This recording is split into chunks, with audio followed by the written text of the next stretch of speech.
नमस्कार दोस्तों, मेरा नाम है मनीष कुमार सिंह और आप देख रहे हैं 4 PM महाराष्ट्र। दोस्तों, महाराष्ट्र से एक बहुत बड़ी खबर आ रही है और वो खबर जुड़ी है एनसीपी पार्टी से। जी हाँ, एनसीपी मतलब दोनों ही एनसीपी पार्टी से, जो अजित पवार की एनसीपी है और दूसरी जो शरद चंद्र पवार की एनसीपी है। जी हाँ, दोनों ही एनसीपी से बड़ी खबर आ रही है और बड़ी खबर यह है कि जो अजित पवार की नेतृत्व वाली जो एनसीपी है, उनके जो प्रदेश अध्यक्ष हैं सुनील तटकरे, उनकी तरफ से ये दावा किया गया है कि 4 जून के बाद जब रिजल्ट आ जाएंगे तो शरद चंद्र पवार की जो पार्टी है एनसीपी, उसमें से कई बड़े नेता जो हैं वो कांग्रेस में शामिल हो सकते हैं।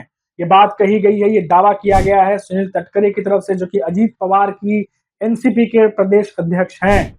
उनकी तरफ से ये बात कही गई है और साथ ही साथ उन्होंने आगे क्या कुछ कहा है मैं आपको बताता हूं। साथ ही साथ उन्होंने जो आगे बयान दिया उसमें ये भी कहा है कि अभी इसलिए नहीं जा रहे हैं क्योंकि जिस तरीके से महाराष्ट्र की राजनीति जिस मुहाने पे आके खड़ी है और जिस जो सिचुएशन बना हुआ है, ऐसे सिचुएशन में कांग्रेस जो है वो शरद पवार को नाराज नहीं करना चाह रही, इसीलिए वेट एंड वॉच की स्थिति में है। और जैसे ही 4 जून के बाद जब रिजल्ट आएंगे, सब कुछ क्लियर होगा कि किसकी सरकार बन रही है। इसके बाद कई बड़े नेता जो शरद पवार की एनसीपी में हैं, वो कांग्रेस का हाथ थाम सकते हैं और जो एनसीपी है शरद पवार की, उसका विलय भी जो है कांग्रेस में हो सकता है। इतने बड़े लेवल पे जो है वो पार्टी छोड़ने वाले नेता हैं। लेकिन इन सब के बीच ये दावों में कितना दम है, कितनी सच्चाई है, ये तो आने वाला वक्त बताएगा। लेकिन इसका जवाब जो है वो शरद चंद्र पवार की पार्टी की तरफ से उन्हीं के नेता जो है महेश ताप से, उनकी तरफ से दे दिया गया। महेश ताप से कह रहे हैं कि जो कुछ बात कही जा रही है सुनील तटकरे की तरफ से, ये बेबुनियाद है और हास्यास्पद है और कोई भी नेता कोई ऐसी कोई बात नहीं है कि जो पार्टी छोड़कर कांग्रेस में शामिल होना चाहता है। और इस बात का खंडन किया उन्होंने। और वहीं अगर मैं बात करूं सुनील तटकरे की, तो वो लगातार ये दावा कर रहे हैं कि ये सब कुछ होने वाला है चुनाव के बाद। आखिर ये सारी बातें जो हैं जस्ट रिजल्ट आने से पहले ही क्यों होने लगी? क्यों? क्या कोई ये दबाव बनाने की कोई राजनीति है? क्योंकि चुनाव तो हो चुके हैं, वोटिंग पर सब खास फर्क नहीं पड़ने वाला, वोटिंग भी समाप्त हो चुके हैं और रिजल्ट जो अब कैप्चर हो चुका है, जो रिजल्ट बंद हो चुका है डिब्बे में, वो तो बंद हो चुका है। तब फिर इस तरीके की बातें करना क्या आपस में जो है कमजोर, एक दूसरे को कमजोर करने की भी एक रणनीति हो सकती है? क्योंकि 4 जून के बाद जब रिजल्ट आएगा तो बहुत सारे जोड़ तोड़ की राजनीति होने वाली है, इसका अंदाजा सबको लग रहा है। यानी, और मैंने पहले भी कहा था कि महाराष्ट्र में पिक्चर अभी बाकी है, खत्म नहीं हुई है। वहीं दूसरी खबर मैं जो आपको बताने वाला था वो ये है कि अजीत पवार की जो एनसीपी है, उसमें से एक बड़ी खबर आ रही है कि छगन भुजबल वो नाराज चल रहे हैं। ऐसी खबर आ रही है कि छगन भुजबल बहुत बड़े नेता हैं और अजीत पवार की जो एनसीपी है उनके साथ में है, और ये बड़ी खबर है कि वो नाराज चल रहे हैं और उनकी नाराजगी की वजह जो है वो नासिक की सीट ना मिलना है।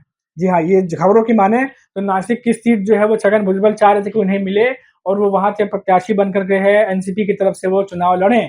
और अमित शाह और बीजेपी के कई सारे बड़े नेता जो है उन्हें आश्वासन भी दिया था, जो हम खबर पढ़ पा रहे हैं उसके हिसाब से आश्वासन दिया गया था कि उन्हें एनसीपी की तरफ से जो है नासिक की सीट दी जाएगी और वो चुनाव लड़ेंगे। लेकिन ऐसा कुछ भी हुआ नहीं और एकनाथ शिंदे की नेतृत्व वाली जो शिवसेना है उसकी झोली में नासिक की सीट जाके गिरी।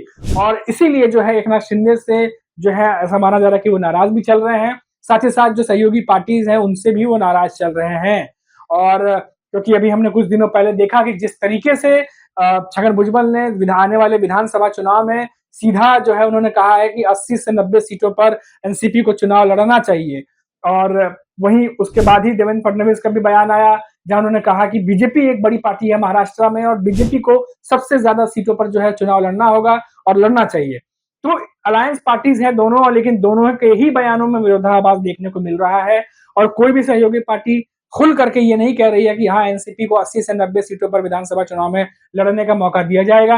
लोकसभा सीटों की ही बात कर लें, जब लोकसभा सीटों का बंटवारा हो रहा था तब तमाम खींचतान चल रही थी और बीजेपी समेत जो उनकी सहयोगी पार्टियां हैं, एकनाथ शिंदे की नेतृत्व वाली शिवसेना हो चाहे फिर एनसीपी हो अजित पवार की, लगातार सीटों में कौन कितना सीट रखेगा इस पर बैठकें चल रही थी। और अंत में बीजेपी की झोली में 8, एकनाथ शिंदे जो शिवसेना है एकनाथ शिंदे की 15 और 5 गिरी जो है वो अजित पवार की एनसीपी में। तो अजित पवार की एनसीपी की झोली में वैसे भी कम सीटें जो है इस बार आई हुई हैं और ऊपर से विधानसभा चुनाव में जो छगन भुजबल कह रहे हैं कि ज्यादा से ज्यादा सीटें एनसीपी को मिलनी चाहिए, 80 से 90 सीटों पर लड़ा जाए, उसकी वकालत भी कोई करता जो है कोई बड़ा नेता नहीं दिखाई दे रहा है, ना ही उनकी पार्टी में, ना ही अलायंस में। तो ये तमाम घटनाएं जो घट रही हैं, इससे छगन भुजबल जो है वो नाराज चल रहे हैं और ऐसी खबरें हैं कि वो जो है पार्टी छोड़ सकते हैं और उनकी घर वापसी भी हो सकती है। घर वापसी यानी कि शरद चंद्र पवार की जो एनसीपी है उसमें वो जाकर के शामिल हो सकते हैं। अब सोचिए कि ये 2 एनसीपी हैं जो एक हुआ करती थी, उनके बीच में जब सब कुछ इतना कुछ चल रहा है, तो अभी 2 दलों वाली शिवसेना बाकी है और उसके बाद बीजेपी भी बाकी है और जो प्रकाश आंबेडकर की पार्टी है बहुजन आघाड़ी वो भी बाकी है। ऐसे कई सारे नेता पार्टियां बाकी हैं अभी भी, जो कि 4 जून के बाद उतार-चढ़ाव, जोड़-तोड़, ऊपर-नीचे सब कुछ देखने को मिलने वाला है महाराष्ट्र की राजनीति में। तो अभी जो कुछ भी मैं बता रहा हूँ, ये सिर्फ एक दूसरे पर दबाव बनाने की राजनीति समझ में आती है।